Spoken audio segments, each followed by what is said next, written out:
land of 10,000 lakes and the city of water. Come with me as we explore Minneapolis, Minnesota on this episode of Ms. World Traveler.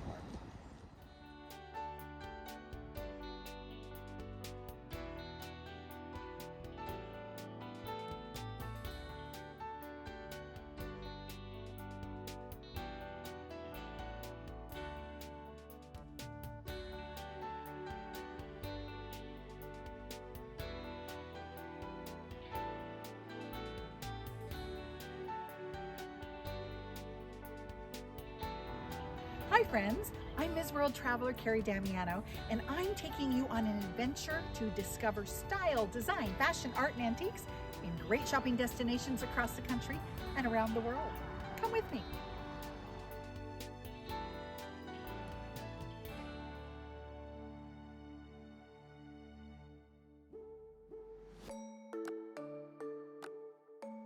From the Sioux word Minnie and the Greek word polis, Minneapolis means the city of water, which is apropos given the town settled around St. Anthony Falls, the only waterfall on the Mississippi River. In the early days, industry was dependent on the hydroelectric power generated by the falls, and consequently, Minneapolis became the leading flower producer in the U.S. Today, you can visit the Mill City Museum to learn about the influence competing companies General Mills and Pillsbury had on the local economy.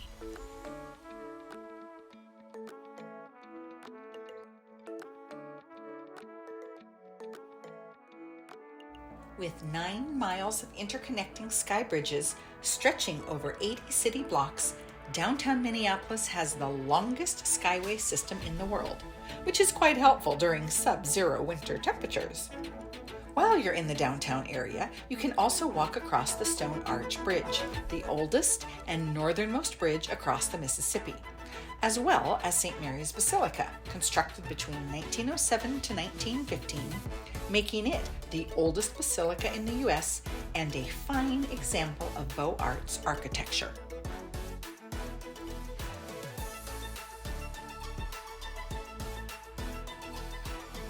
Speaking of arts, not far from the downtown is the Warehouse District, which has been completely repurposed into restaurants, condos, galleries, and artist studios.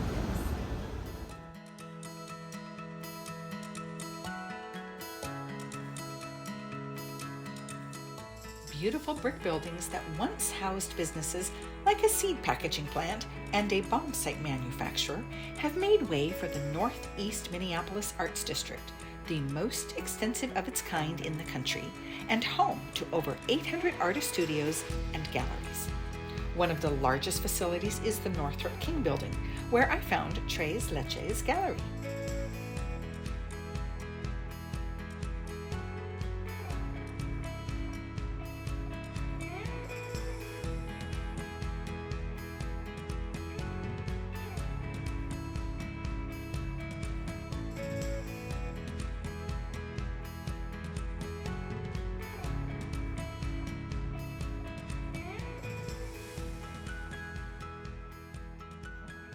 I'm here with Dominique, and you are an artist in this gallery, but I was hoping you would tell us just a little bit about the area, this building, and the Northeast Minneapolis Arts District. Well, the Northeast Minneapolis Arts District started out pretty much at this building, which is the Northrup King Building. It used to be a seed factory.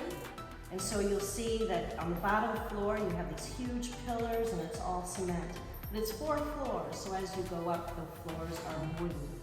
There are 4 floors filled with artists now. So the company, when it closed its doors, opened up the building to be artist studios. These are only workspaces. They're not living spaces. And so the gallery spaces that are open some of them are working studios and some of them are actually retail gallery spaces such as ours at Trace Leches. And how long have you been at this gallery? I have been with Trace Leches Art for 10 years now, and it goes by very, very quickly. Well, also, what I liked is when I first walked in the building, you were like the first set of double doors that opened and there you were. So this is by design, isn't it? Well, this is we kind of pride ourselves as sort of being the ambassadors of the building. Because we are the very first gallery that you would walk into through the front doors, we make sure that our staff and everybody here knows a lot about what's going on in the building, the other artists that are open for the day, and special events that are going on in the building, so that we can help direct people to all the other extremely rich arts that are in here. In this gallery, there are 13 artists, is that right? You know, I think we have at least a dozen in here at the moment, and sometimes that changes, sometimes we have more, but I think right now we have a dozen artists that are represented, and most of the artists that are here have been here for 6 months to a year at least, and some of them obviously for longer. I've been here for 10 years, but the gallery owners, Kathleen Krishnan and Allison Price, they're the ones who initiated this idea of a cooperative gallery here in this space. Well, I cannot wait to see some of your work. So we are going to walk over and have a look. All right, let's do it. So this is one of my panels where I have used Marie Antoinette, sort of a spearheading my inspiration. So my mother is French, so I use sort of my French heritage as a stepping stone into creating a very surreal kind of world of Marie Antoinette as a time traveler. So a lot of my pieces will reflect not only Marie Antoinette, but women of power, women that are maybe a little naughty, and also women of the Belle Epoque, which is about the 1900s, turn of the century. Okay. So that's sort of my focus. Yeah, I see Wonder Woman, Wonder Woman. power. I'm a miniaturist by trade. Okay. So I really like to embellish my artwork. I'll have like a general theme, and then I'll just embellish it with all these little details, which are sort of like Easter eggs for the viewer. To go hunting for them, to find Yeah, them. and they add a cultural symbolism, they add little hints, they add humor, little tidbits. Okay, well, why don't we talk about this one, because it's just fabulous, and we have several Marie Antoinettes and several women here, so Yeah. tell us what's going on So in this one. this piece is called En Ville, which means in town, and I've used Marie Antoinette as a time traveler, and she is traveling to, these buildings are actually in Kuala Lumpur, in Malaysia, and so she's traveling, but also behind her is a map of Paris. So it's a bird's eye map of Paris, and actually there's a little star that marks the apartment building where my mother was born. So See, that's a little Easter egg, isn't it? Exactly. I mean, that's a personal one. That's one for me. And so that if a patron would come in and be like, "Well, explain all these things to me," I would be able to explain that. That adds a little personal touch to the piece that is special for me, but then it adds something for the patron as So well. art should be personal, shouldn't it? Well, it Right? has to be for me, Yeah. because that's what gives it meaning. Because for me, the most interesting part of the process is the process. Once the piece is finished, it's beautiful to look at, but it's not for me anymore. It's for someone else to enjoy, and then they can interpret it any way they want. And then you can see that I've embellished it actually with a piece of jewelry, and then you'll also find some Swarovski crystals I here and see there. some So there's of little that. sparkles. And I also use a lot of this translucent paper and I translucent see paint. some of that, yes. So I've put lots of layers into the background and into the paint to sort of bring out the sky or bring out the background, so that the pieces are always changing no matter where you're looking at. Very true. It looks different from over here than it's going to look when you look at it straight on. Yep. Yes. It will reflect differently. And so it's a piece that is not static. It's always changing. Same thing with these pieces. These pieces all reflect light as well. So I've put reflective paper underneath the paper. Here, And then it reflects onto the walls. Yes. And then I meticulously cut out little filigrees. Very, very precise. I spend a lot of time doing that. That's sort of a meditative thing. That's what I do in the morning with my coffee. Yeah.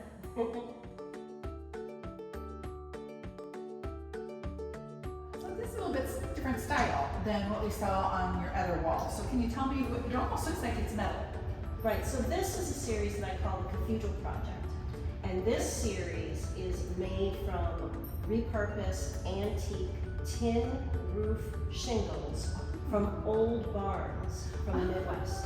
Okay. So then I've married my Midwestern roots, because I'm originally from Iowa, with my French ancestry by using the vignette part of the interior of the shingle to collage and embellish using metal. So I have the Notre Dame, which is up there, statuary from Notre Dame. This is the Cathedral of Notre Dame in Amiens, which is where all the French kings are crowned, or used to be crowned. We have old monasteries. This is a church in Minneapolis. And so, and these are really fun in a series. So I've done a series and I've had them hanging in churches. People will buy them maybe a 3 or 6 at a time to really have a whole wall. Yes, These are really fun it makes sense. And they're really light. And they're so much fun to make because it's a very nice sized palette. Right? That's very important. The complex of 10 Northrup King buildings is open 8 a.m. to 8 p.m. every day. But you will have more luck finding the artist studios open on Saturdays from noon to 4, first Thursdays, or during one of their special events.